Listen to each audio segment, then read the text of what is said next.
What do you know? What do you know about it? What do you know? Nothing. You don't know nothing.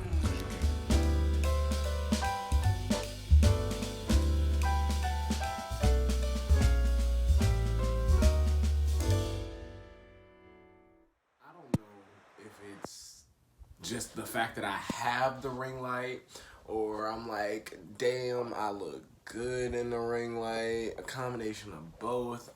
I'm not sure, but something got me getting on here once again, making some more content for y'all. What's up?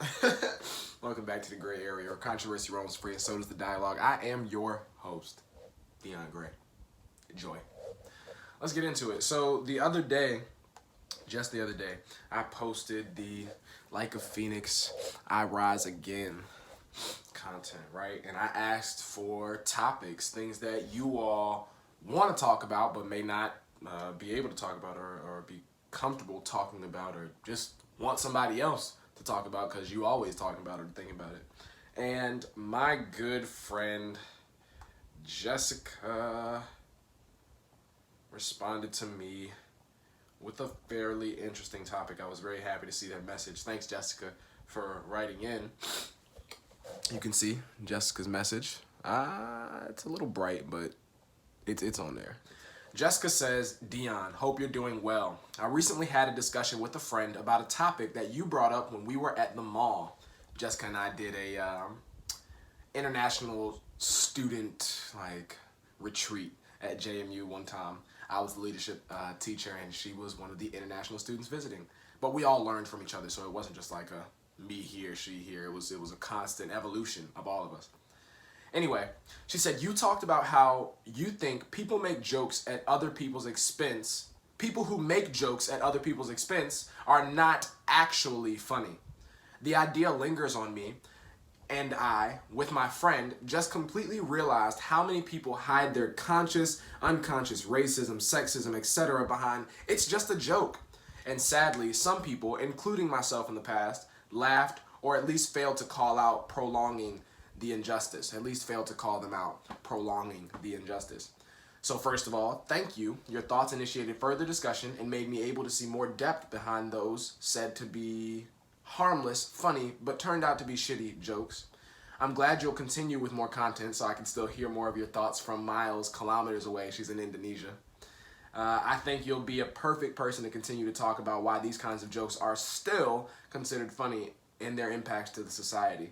Best of luck for your future content. Jessica, you have cut some work out for me. I have rattled around. I've been rattling around, and my mind goes so many different places as I start to talk about this topic of, intentional speech. These statements are microaggressions, micro triggers, and I've got some definitions right here for you. So, a microaggression is a term used for commonplace daily verbal, behavioral, or environmental slights, whether intentional or unintentional, that communicates hostile, derogatory, or negative attitudes towards stigmatized or culturally marginalized groups. So, in this case, what I'm speaking of, a microaggression is not just a run-of-the-mill, oh, yo mama so this, or why did the chicken cross the road? No, it's not just for comedy. A microaggression is particularly calling out something that a marginalized or a stigmatized group actually deals with. Like, it's a real subject matter hidden in joking mannerisms. So I was thinking of some examples, and I was like, people microaggress when they say things like, Lizzo does really good music. I mean, she does really well for like a bigger artist like her. You know what I'm saying? Like, she does really well. What does that mean? Huh? Calling attention to body positivity or body shaming. That's what we're really doing, but under the guise of, oh, but she does it really well. But like, when you flip it around, the root of it is big women don't do well in this industry. They don't look good doing it, and they don't sound good doing it. Like, that's really the derogatory comment at the back end of that comment. She does it really well. Or something else that I thought about was if you saw me at a cookout and it's got all the fixings out there, and you saw me sit down and you're like, you ain't getting no watermelon? What? I didn't expect that. What the fuck are you so shocked for? Just because I'm black don't mean I always love to eat watermelon. Like, that's a stereotype, right? So going back to that, whether intentional or unintentional, communicates hostile, derogatory, or negative attitudes towards a stigmatized, cultural, or marginalized group. So you might be saying, but Dion, in that example you previously gave, they weren't really communicating hostile or derogatory intent or being negative. They just asked, or it was like, they were shocked you didn't get no watermelon. Like, how could that be a bad thing?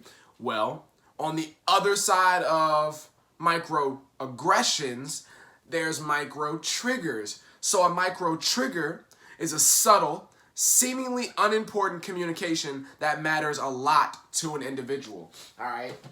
So you bridge the gap between the two.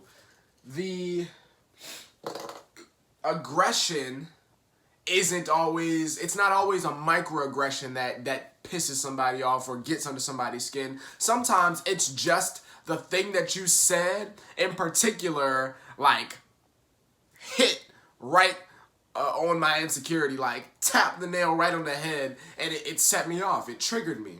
So these statements, and it takes time to really identify, is this a microaggression? Was this a micro trigger? Or am I just agitated right now? Is this like, am I just being sensitive? And it's a double-edged sword. Some people will feel some things are triggers and aggressions, while other people are like, it's not that big of a deal. But the main part of it is, you have to understand that these things exist, and that you might say things completely off the cuff, not even intending to hurt anybody or make anybody feel any way, and then set them off, right? And it's definitely not good to just dismiss how they're feeling based off of what you said, you know? Listen, hear them out, and take that as feedback for how you move, you know, as you go on in life. Don't just say shit because you feel like you need to. Like, think it out. So that's where I start, that these statements and these jokes are microaggressions and micro triggers. And the reason that micro piece is real important, because they're not like obvious, blaring, discriminating statements. I hate you, you fucking ugly, you suck, go back to your home. Like, they're not those types of comments. They are like, case in point, I was in Vegas a few weeks ago with my girlfriend. We were at a bar. We were getting drinks. We were just chilling. We got sat next to this this other family. It was like a bunch of older white women. There's a few kids, but mainly a bunch of older white women. They were inebriated, of course, been drinking, chilling. It's Vegas. And before they left, one of the older white women turns to my girlfriend and she's like, that top looks really good on you. Like, it's so beautiful, right? And we're like, thank you. You know, well, of course I say thank you because, hey, that's my girlfriend. Yeah, I claim that. Yeah. Anyway, we say thank you. And then she follows up with, especially against your dark skin. All right, so we got a 2-for-1 here. A microaggression and a micro trigger. Why is it a microaggression? Because at the root of her statement, that top looks really good on you, especially on your black skin, kind of brings a derogatory connotation of, so normally on black skin, these colors don't go. Or in general, you just don't find black skin attractive. You know, pick your poison. Which one do you want to apply? There's the microaggression piece in it. The second part of that, the micro trigger piece of it, well, one, the lady was just, it was really unintentional. I mean, we thought, as soon as she said it, we laughed. Like, we both looked at each other like, did she just, what? And that's what makes it a micro trigger. Like, the part that we're questioning it was subtle. It didn't seem intentional. She just didn't have the best language to say what she was thinking. That's the micro trigger piece. Like, she did not intend to be racist or offend us. She just said her comment the best way she knew how. You know, you're starting to step into like political correctness and things like of that nature when you go down that road, but that's a different conversation. We're not talking about political correctness. the lady's ending part of the statement, especially against your black skin, is the micro trigger. And it's funny because it's not just a microaggression and trigger for my girlfriend, but it's also one for me. Because if she's like, especially against your dark skin, mind you, my girlfriend is like the shade of this yellow. What the fuck did she think I was? Like burnt crispy? Like, you know, you see how her statement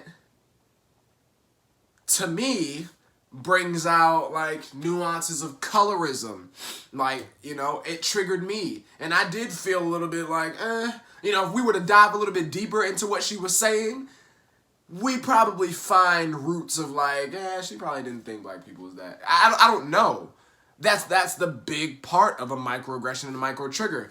You've said something to me that sets me off, and I don't know how to really address it because of how it was said. It wasn't said in a mean manner. We weren't going at each other. You just came out of your mouth and said what you said.